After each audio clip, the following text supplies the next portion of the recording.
જો મિત્રો આમાં અત્યારે ફૂલ આવ્યા છે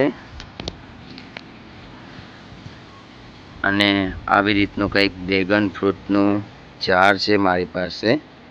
અહીંયા બે આવ્યા છે અને અહીંયા એક આવ્યું છે ને એક નાની એવી બાલ્ટીમાં જ છે. નાની એવી બાલ્ટીમાં છે અને અહીંયા છે કમળનું ઝાડ. કમળ છે અહીંયા જે હું આબુથી લાવ્યો હતો.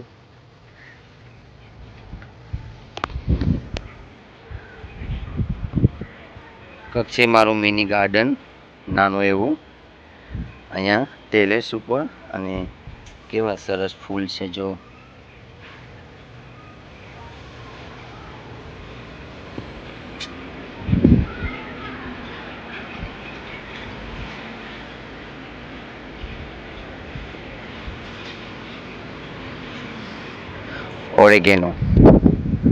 ઓરેગેનો મિત્ર.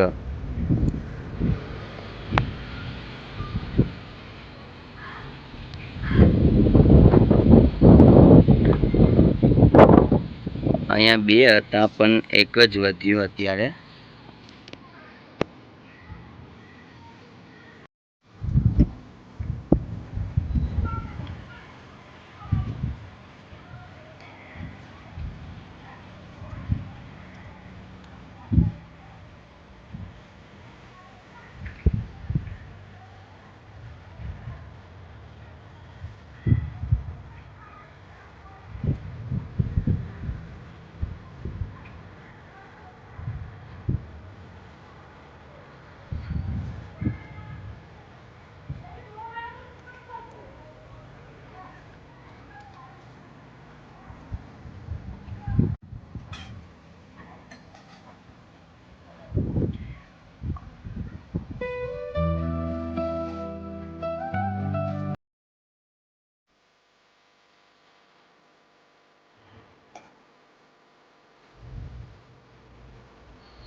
હેલો મિત્રો, જય શ્રી કૃષ્ણ, રાધે રાધે.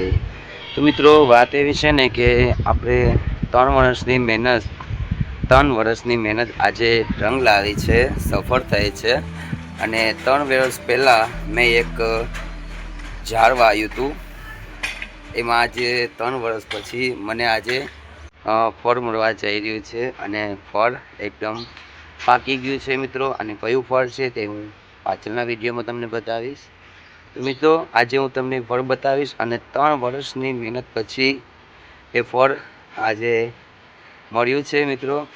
અને એ ફળ આપણે આપણા કુળદેવીના ચરણોમાં ધરશું અને પછી આપણે એમને પ્રસાદ જેમ બધા થોડું થોડું ખાશું. તો ચાલો આપણે તે જોઈએ મિત્રો, હું તમને બતાવું. Let's go. તો મિત્રો આ છે ડ્રેગન ફ્રૂટ, જે 3 વર્ષ પહેલાં મેં એમને અહીંયા રોપ્યું હતું, એક નાની એવી ડોલમાં, અને એમાં અત્યારે 3 વર્ષ પછી મિત્રો 2 ડ્રેગન ફ્રૂટ આવ્યા છે. એમાં કેવા મસ્તના છે. અને આ અત્યારે હજુ કાલે પરમદી લાલ થઈ જશે. અને બીજું છે એકદમ લાલ થઈ ગયું છે મિત્રો, તમે જો એકદમ લાલ થઈ ગયું છે.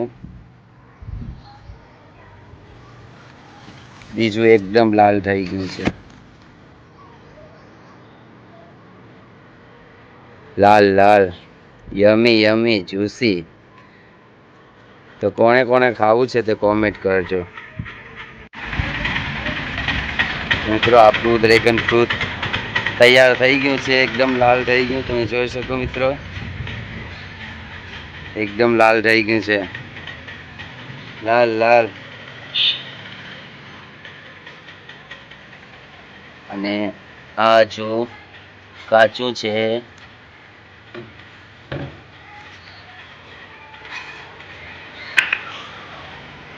મિત્રો આપણું ડ્રેગન ફ્રૂટ પાકી અને એકદમ લાલ થઈ ગયું છે. તો હવે આપણે એમને હાર્વેસ્ટિંગ કરશું. તો ચાલો આપણે હાર્વેસ્ટિંગ કરીએ.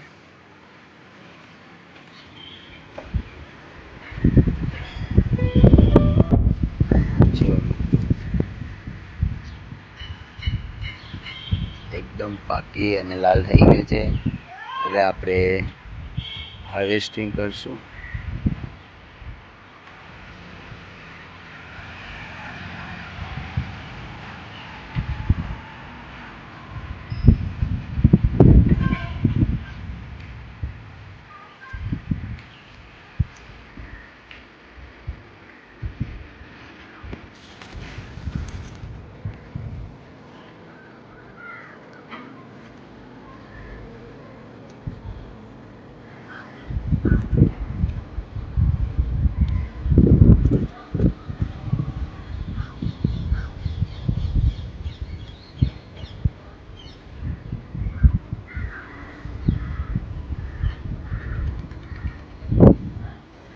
મિત્રો આપણું ડ્રેગન ફ્રૂટ આપણે હાર્વેસ્ટિંગ કરી લીધું છે, અને એકદમ ફર્સ્ટ ડ્રેગન ફ્રૂટ છે, જે 3 વર્ષની મહેનત બાદ આપણે મળ્યું છે.